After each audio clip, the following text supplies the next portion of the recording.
Bismillahirrahmanirrahim. Assalamualaikum warahmatullahi wabarakatuh. Alhamdulillahirabbil alamin wal aqibatu lil muttaqin wala udwana illa 'alal zalimin. Asyhadu an la ilaha illallah wahdahu la syarikalah wa asyhadu anna Muhammadan 'abduhu wa rasuluh. Allahumma salli ala Muhammad wa ala alihi wa sahbihi wa man tabi'ahu bisanin ila yaumiddin. Amma ba'd. Ibu-ibu, bapak-bapak, seluruh jamaah salat zuhur yang dirahmati dan dimuliakan Allah SWT, tiada henti-hentinya mari kita senantiasa bersyukur kehadiratnya atas limpahan rahmat, karunia hidayah dan taufiknya.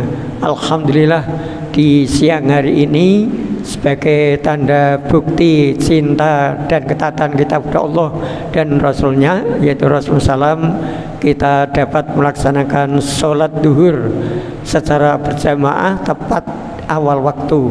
Ini merupakan nikmat dari Allah yang bukan berupa materi. Kita bersyukur karena masih diberi kesehatan. Kita bisa melihat rumah sakit yang ada di Semarang itu ada berapa tempat. Isinya di dalamnya yang sakit itu minta cepat sehat. Kalau sudah sehat pengen sholat berjamaah. Nggih betul Pak? Nggih. Kita bersyukur. Tapi setelah sholat ampun cepat-cepat lunga.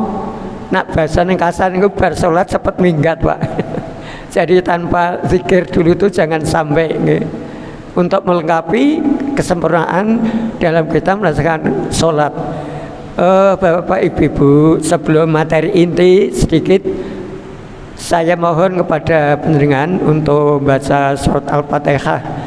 Kita tujukan kepada Bapak Haji Musman Tholib yang saat ini sakit, sedang dirawat di Rumani, yang konon katanya kemarin subuh atau tadi subuh nih, itu jatuh ngimami di masjid ini nih. Jadi mari kita doakan beliau sebagai ketua yayasan ini dan sesepuh di masjid raya ini, mudah-mudahan segera diberi kepulihan dan sembuh, kemudian bisa aktivitas berjamaah di masjid ini. Al-Fatihah. A'udzu billahi minasyaitonir rajim. Bismillahirrahmanirrahim. Alhamdulillahirabbil alamin. Ar-Rahmanir Rahim. Maliki yaumiddin.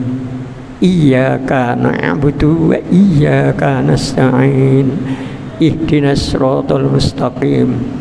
Siratal ladzina an'amta 'alaihim ghairil maghdubi 'alaihim waladdallin.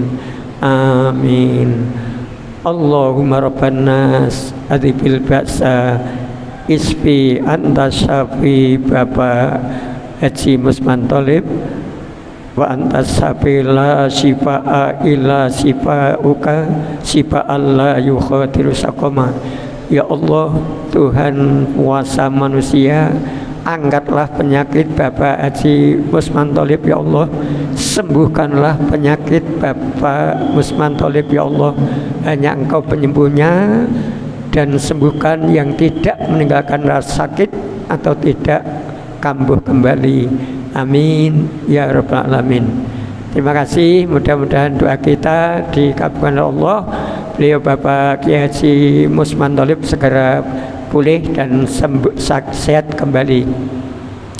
Untuk berikutnya Bapak Ibu, materi ini ringan, tapi tidak semua umat Islam itu sudah mampu untuk melakukannya.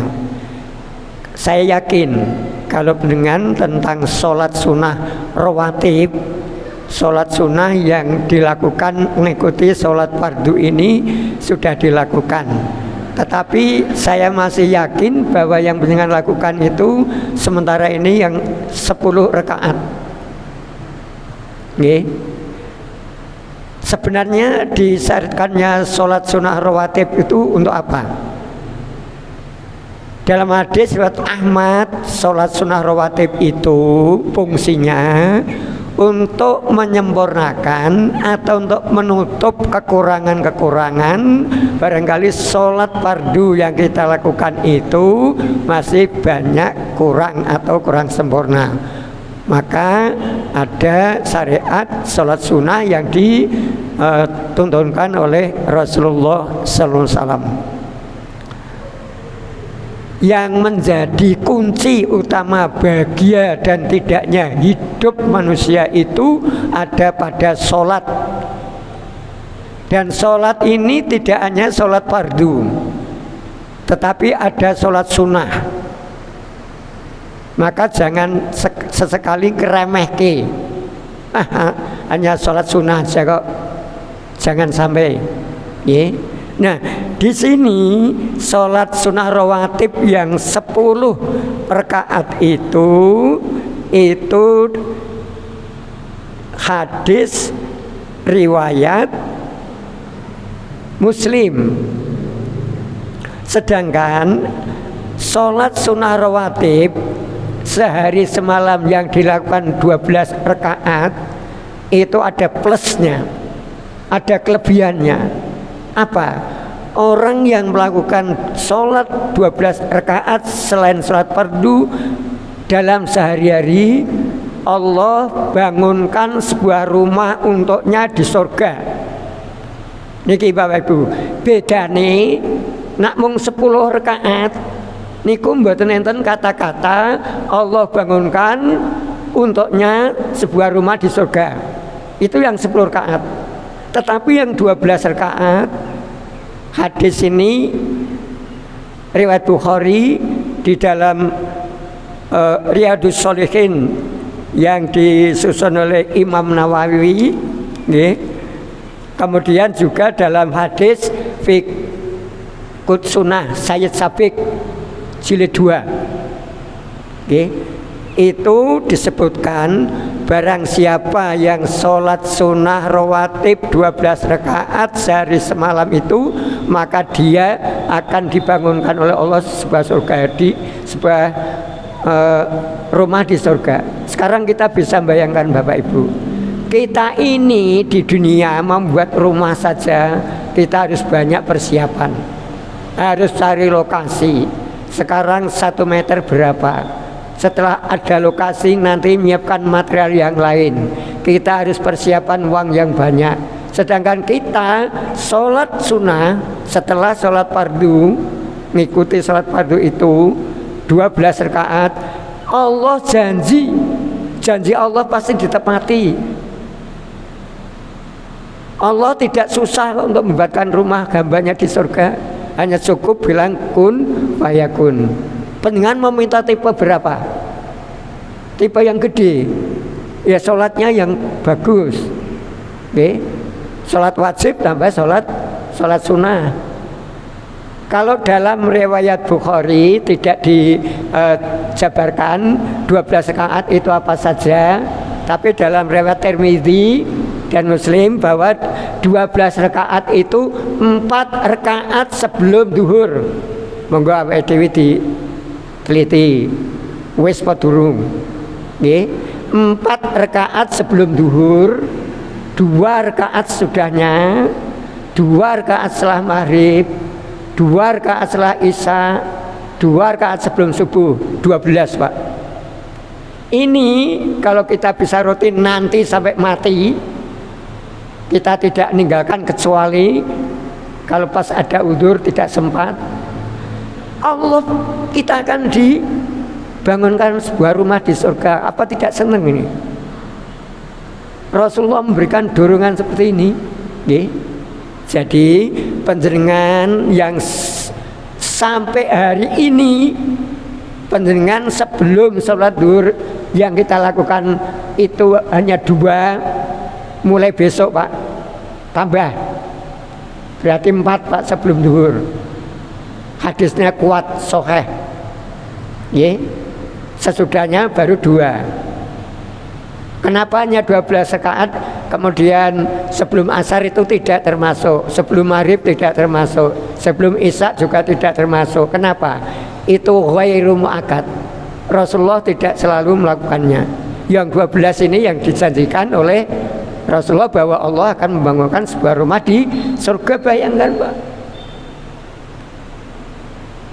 rumah di dunia tipe 21 itu loh Pak, ngangsur berapa tahun Mas Bambang? Nih, ngangsur berapa tahun Pak?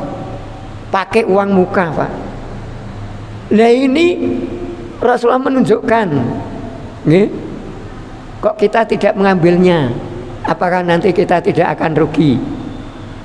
Oleh karena itu Bapak Ibu, kita sekali-sekali, jangan sekali-kali meremehkan atau mengabaikan tentang sholat sunnah rawatib yang 12 rakaat ini. Mumpung kita sehat Pak, orang kalau sudah mati tanah di mana-mana ditinggalkan. Belum yang lain Pak. Sekarang yang menikmati siapa? Istri dan anak-anaknya Pak. Kecuali kalau sebelumnya sudah diwakafkan, itu akan bermanfaat. Nah, jadi setelah hadis ini saya sampaikan, jadi hadis ini hadis nomor 37 halaman 24 fikih sunnah 2 Sayyid Sabik. Nak dengan langsung buka langsung sakit. Jadi ini nak sorot ini beritaanku bukan berita huak Pak. Nanti ada lagi orang yang bangun masjid, itu juga akan dibangunkan sebuah rumah di surga walaupun dengan hanya urun 1 sek semen. Itu kata Ustadz Ilham Arifin dulu nyampaikan seperti itu. Tidak ada satu orang bangun satu masjid bukan Mbak, tapi dengan jalur sumbangan kanggo masjid menai Pak juga akan dibangunkan. Berarti kalau kita bangun masjid dan juga sholat 12 rakaat, berarti kita punya rumah 2 di surga, begitu nggih?